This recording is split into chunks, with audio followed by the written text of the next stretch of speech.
Hola, buen domingo a todos, buen día del Señor, que es un día para recordar a Jesucristo resucitado y alimentarnos de manera especial de su palabra y de la presencia también de la familia que constituimos los hijos de Dios en esa casa que es la Iglesia y que está formada por personas distintas, cada uno con su carisma, con su función, cada uno como Dios lo creó. Y esa es la maravilla, ¿eh? Es la de ocupar cada uno pues, su propio lugar y tener cada uno su función, su propia riqueza, con la que puede enriquecer a los demás. Bien, pues vamos a acudir al Espíritu Santo en este comentario que vamos a hacer un poco sobre las ideas de la carta a los Efesios, pero nos vamos a servir también del Evangelio concretamente de la resurrección de una joven. En el nombre del Padre, del Hijo y del Espíritu Santo. Amén. Le pedimos al Espíritu Santo que nos ayude, que nos ilumine y que Él realice la unidad entre nosotros. Spiritus Sanctus, Spiritus Veritatis, veni in corda nostra, da populis claritatem lucis tue, ut in fidei unitate tibi complaceant per Christum Dominum nostrum. Amén. In nomine Patris et Filii et Spiritus Sancti. Amén. Bien, invocamos al Espíritu Santo porque queremos que Él nos guíe. Es el Espíritu de Dios el que nos guía y del que habla esta carta a los hebreos precisamente. En estos capítulos, estos primeros capítulos que son teóricos, son sobre la condición que alcanza el cristiano por medio de la gracia que Dios hace que nos transforme. Esa gracia nos transforma en hijos de Dios, en hijos de Dios. Una gracia que, como veíamos, también transformó a la Virgen. La gracia, eres llena de gracia, ha sido transformada, modelada por la gracia.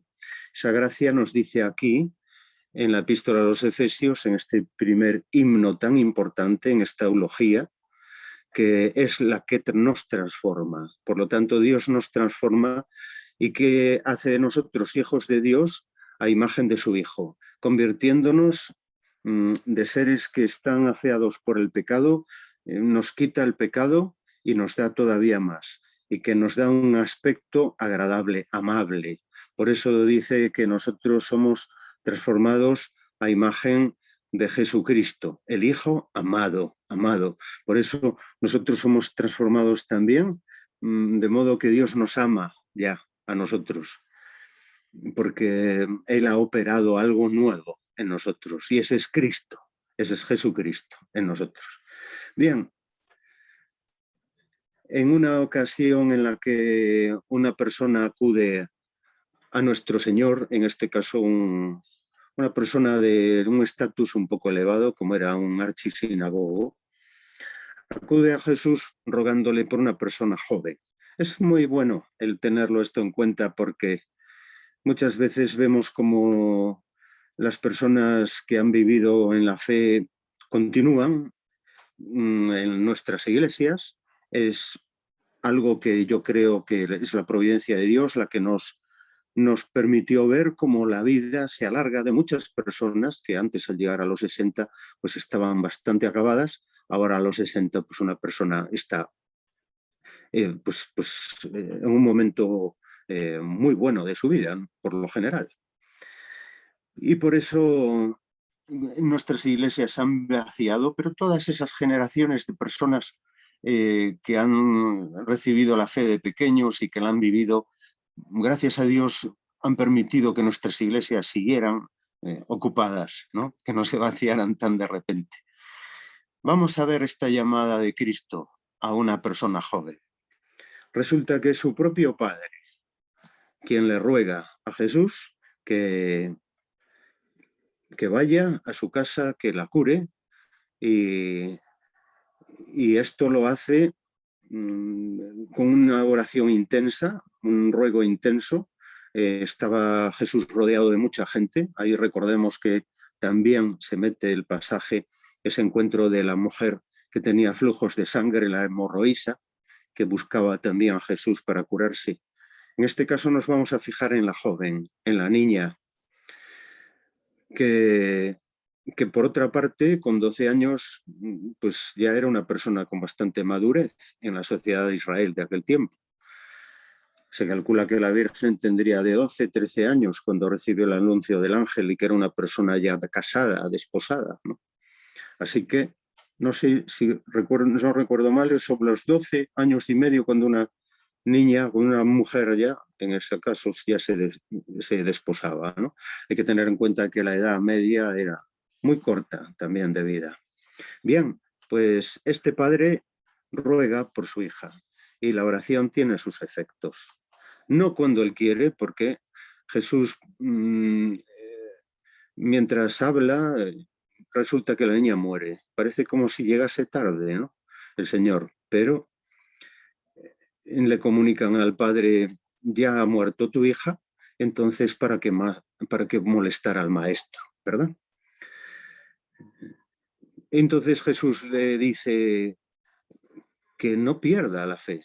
La palabra es un verbo, el verbo creer, que en griego se dice pisteu, la fe es la pistis, ¿eh?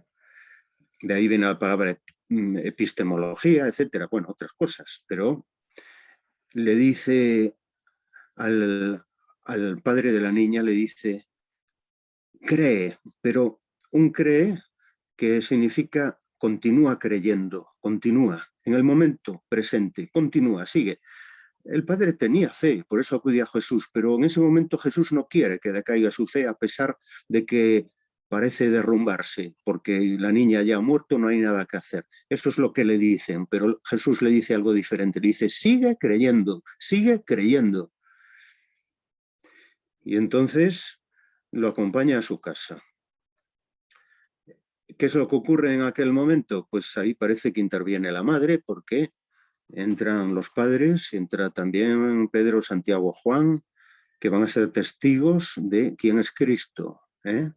Quién es Cristo, que no es una persona que se va a poner así a orar y a decirle, Dios mío, no, no. Él va a hacer otro tipo de oración, y es que es su palabra, directamente, ¿eh? No es que le ruega al Padre, sino que él mismo va a sanar. Y en efecto, entra donde está la niña y ve aquel alboroto de la gente que sin esperanza lloraba, se lamentaba, daban gritos. Y Jesús les dice, la niña no está muerta, está dormida.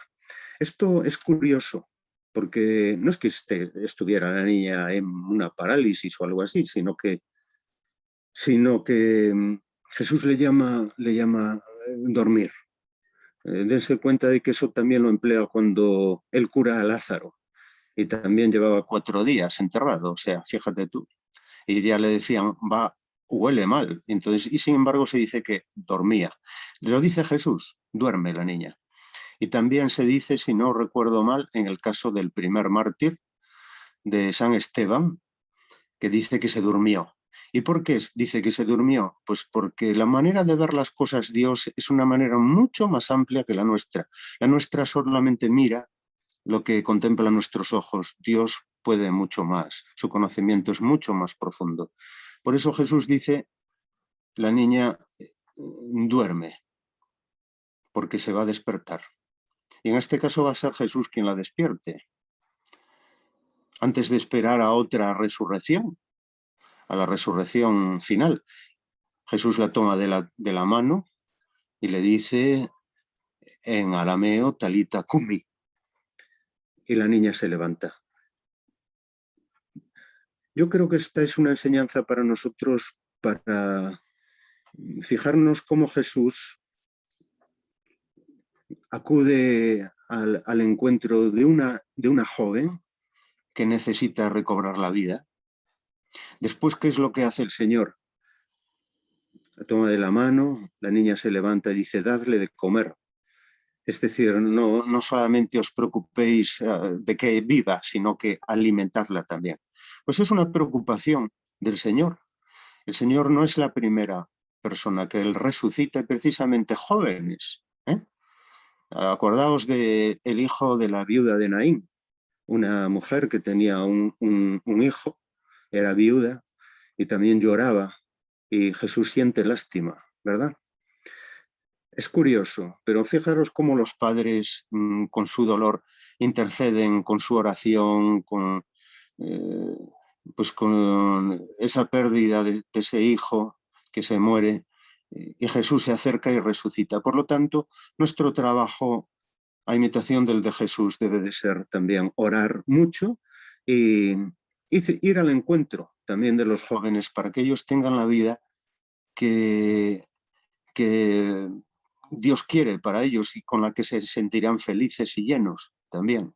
Pues porque nadie se va a sentir lleno si no es con un amor desbordante. Y ese amor solamente lo tiene Dios, solamente lo tiene Jesús, porque solamente Él nos amó de esa manera. Por eso Él nos dice, el amor tan grande no lo vais a encontrar, no vais a encontrar ningún padre ni ninguna madre, nadie, no somos capaces de tener ese amor tan grande. Es que no podemos. Pero en cambio Jesucristo sí, y nos lo demostró además. Si nosotros tomamos las Escrituras, sobre todo la pasión de Cristo es increíble, que Él haya deseado ardientemente, como dice, el poder mostrarnos el amor que Él nos tiene tan grande, aunque fuera padeciendo, siendo despreciado, siendo humillado, siendo torturado. Pero Él tenía ganas de mostrarnos ese amor y la manera era con ese sufrimiento. Y por tanto, Él lo que quería es despertar en nuestros corazones la vida verdadera, la vida de la gracia y la vida del amor. Y por eso Él tenía unos deseos enormes de hacer despertar en la humanidad, por fin, pues lo que es el amor de Dios. Como el Padre me amó, yo os he amado. ¿Qué es el amor de Dios? Nadie lo podía entender, nadie. Solamente Cristo, que es el Hijo único de Dios, y decía, como el Padre me amó, yo os he amado. Por eso el amor de Cristo es el despertador, es el que despierta nuestros corazones. ¿Para qué? Pues para nuestra generosidad. Nuestra generosidad. Lo mismo que Él buscó al joven, nosotros debemos de buscar también a la gente que no ha tenido la suerte que a lo mejor nosotros tenemos, de haber sido personas pues, que vivieran en una sociedad o en un colegio, en una familia, pues donde se nos ha educado en la fe, ¿verdad? Pues a todos esos jóvenes que tienen derecho también a vivir y a vivir la vida nueva de Cristo. Aquí está en la epístola a los Efesios. Es una vida nueva, más grande todavía que la misma creación. El Espíritu de Dios es creador, pero el Espíritu de Dios recrea a la persona y la hace imagen de Dios. Eso es más grande todavía que el crear de la nada. El paso de la nada al ser es un paso infinito, pues el paso de una persona a convertirse en hijo de Dios, a imagen de Jesucristo, de tener la misma vida de Dios en él, eso sí que es mucho más grande que la creación. Y la gente tiene deseo, su corazón, porque no muchas veces no miramos, pero nuestro corazón está deseoso, tiene sed, mi alma tiene sed del Dios vivo, ¿cuándo entraré a ver? Entonces tenemos que darnos cuenta de que ese deseo profundo de la gente que clama, porque desea tener esa fuente, tener esa vida en abundancia, y que solamente Jesucristo puede dar. Bien, pues vamos a pedirle al Señor que Él nos ilumine, que Él nos conduzca también, que Él ensanche nuestros corazones para responderle con un amor muy grande, y ese amor vaya dirigido hacia las personas y, si queréis, de una manera especial a los jóvenes. Lo pedimos por intercesión de la Virgen María, hoy es el perpetuo socorro, acudimos a ella, que nos ayude, que nos socorra en esta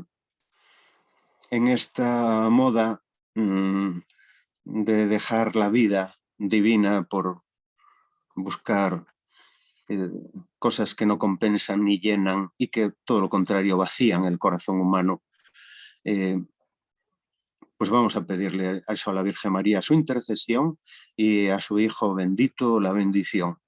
Le pedimos también que a los ángeles del Señor, que ellos nos acompañen, que nos fortalezcan. Sante Miquel, Sante Gabriel, Sante Rafael, orate pro nobis. Dominus vobiscum, et cum spiritu tuo, benedicat vos omnipotens Deus, Pater, et Filius, et Spiritus Sanctus. Amén. Pues una alegría saber que compartimos estas cosas de Dios y que hay gente pues que gusta de estas cosas y que está ahí también, ahí presente, interesada por esta palabra divina que viene hasta nosotros para alimentarnos, para alegrar nuestra vida y llenarla de sentido. Hasta otro momento a todos.